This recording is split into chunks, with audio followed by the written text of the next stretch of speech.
We're joined by East Carolina head coach Godwin. Coach, just get your thoughts on the long day here at the stadium and say a lot moving on.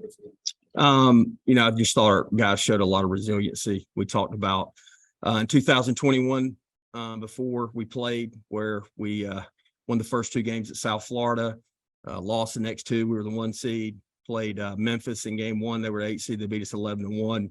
10-run ruled us, and then the next day was a bullpen day. Matt Bridges got his first start, had over 100 appearances and never started.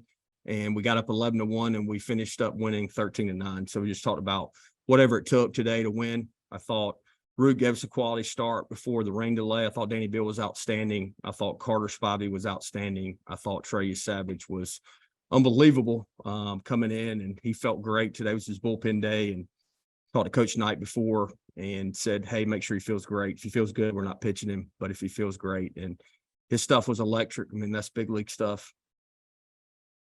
Okay, take questions for Coach, please. Just use raise hand in the Zoom. We'll go right to you. We'll start with Stephen, please.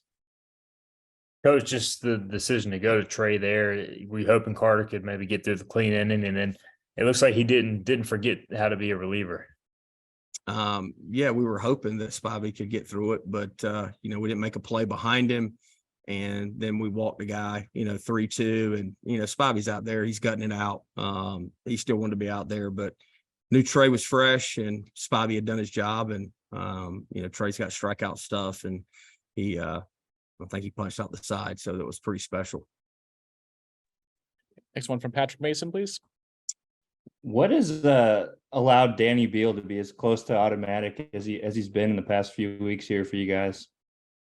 Just those multiple pitches for strikes, different arm angles. Of course, he's got a lot of confidence right now. I mean, who wouldn't, the way he's been pitching? And hell, he wanted to start today. He went to Coach Knight and told him he could start. And of course, we didn't want him to do that, but he's really gutting it out. His landing knee gets really sore after he pitches a lot, and you can tell if you know what you're looking for that he's not 100%, but he's out there just gutting it out, and we appreciate that. Okay, back to Stephen. Coach, just finding a way to win today, given all the pitchers obviously used yesterday and had to come back and use today, but just to get a chance to reset a little bit tomorrow, how much does that help you guys just to kind of regroup a little bit going forward in the tournament? Well, it's a lot better than us getting on the bus tomorrow heading back to Greenville. So I know the guys are excited, but I'm just as excited. I wasn't looking forward to a 12, 13-hour bus trip heading back. We hadn't done that since 2016, going 0-2. So I'm proud of the guys. I'm just proud of the way they toughed it out. I thought our dugout energy was the best it's been all year, even after the rain delay, which is what we needed. Another one from Patrick. These past two games has, I guess, really been a bullpen game. Just a lot of different arms. How have you been able just to, I guess, keep these guys all ready at the same time? Just, you don't know when they're going to go in and stuff like that. Just the inning length and everything that goes with it. Well, our athletic training staff and Kevin Young's being with us, a physical therapist. I mean, I can't tell you how many hours they spend on our guys, especially our pitchers, with their arms and the massages and the BFR and everything that goes into it. And, Coach Wilson, our strength coach, having these guys physically prepared, and Coach Knight having them mentally prepared that they want to go out there and take the ball. So a lot of tough guys showed up today. Another from Stephen. Coach, can you just describe what it was like, not only dealing with the initial, weather delay, but then you had the lights going out, and that may have been a result of the weather too, but kind of a second delay there on top of the initial delay? Well, this team's been through pretty much anything you can go through in a season. I mean, we've played 3 games in one day. We've had a 5-hour rain delay. We've had the lights go out. Pretty much, not every player, but Wilcoxon's missed time. Jenkins Cowart's missed time. Starling's missed time. Yesavage has missed time. Sailor's missed time. And this team just keeps showing up. And that's the thing I'm most proud about. Anything else for Coach? All right, thanks, Coach. Appreciate it. Get in here, Victoria. Animated word. I love that. All right, joined now by Trey Yesavage. We can just go right ahead with questions, please. Start with Stephen. Trey, just how amped up were you going out there in the ninth? I know it's been a while since you came into a bullpen situation, but that had to be pretty fun. Yeah, it's been just about a year since I've done that, but adrenaline was running through my veins. I mean, my heart was beating a mile a minute, and I was just excited to be out there and help my team win. To Patrick Mason, please. Trey, there was no, radar stuff on the broadcast we're watching, but your stuff looked pretty electric. I mean, did it feel like you just kind of were able to harness everything you had today? Yeah, I mean, that had a lot to do with the adrenaline I was feeling, because as a starter, you don't get too much of that because you got to span it out over a long period of pitches. But yeah, I felt really good. The fastball was good. All speed was good as well.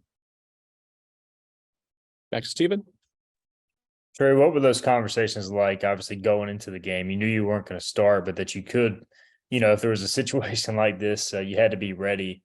Just what were those conversations like leading into the game? The coaches were just making sure I felt good and I was ready to go. That was the biggest part. But they told me that the first thing my heart sank because I was so excited. I miss being this kind of pitcher, but I also love starting. But I was really excited to get into the day. Back to Patrick.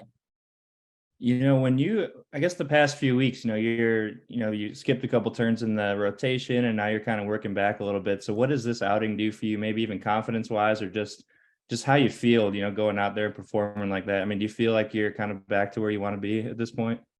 Yeah, I felt last week my command wasn't there, but mentally I was prepared to dominate out there. But going out there today and seeing what I got in there and got in my arm, I'm excited for the rest of the postseason and see what comes out of it. All right. Any other questions? Great, thank you. All right, enjoy the day. Trey. Ready to begin all this? All right, go ahead. Not sure how long it was, the rain delay was going to be. And then we started going and Mitch White, man, he had electric stuff there. And then also we had the lights went out. And so it was just kind of a crazy day. It was a long day. We left the hotel at noon and it's like 11:30 right now. So it's been a long day, but our guys battled as they do all the time and gave it our best shot. You have any questions from the Zoom? If not, I'll take the first one. Coach, 6 hits before the long break, 1 hit after. I mean, is it too basic to say that might have played a part in it, and it's almost 2 separate games as opposed to kind of a continuation of one? I do. I think it was. I mean, it was our guys were having a hard time picking up the ball for whatever reason after the break. But again, I thought we were seeing the ball well. Cole Harding hitting that home run. I think Carrington Cross hitting that home run. Again, going into the break though, with the lead, you felt pretty good. I mean, it was, again, you were down, but being up 1 run, and then we just came out and couldn't really get much going after that.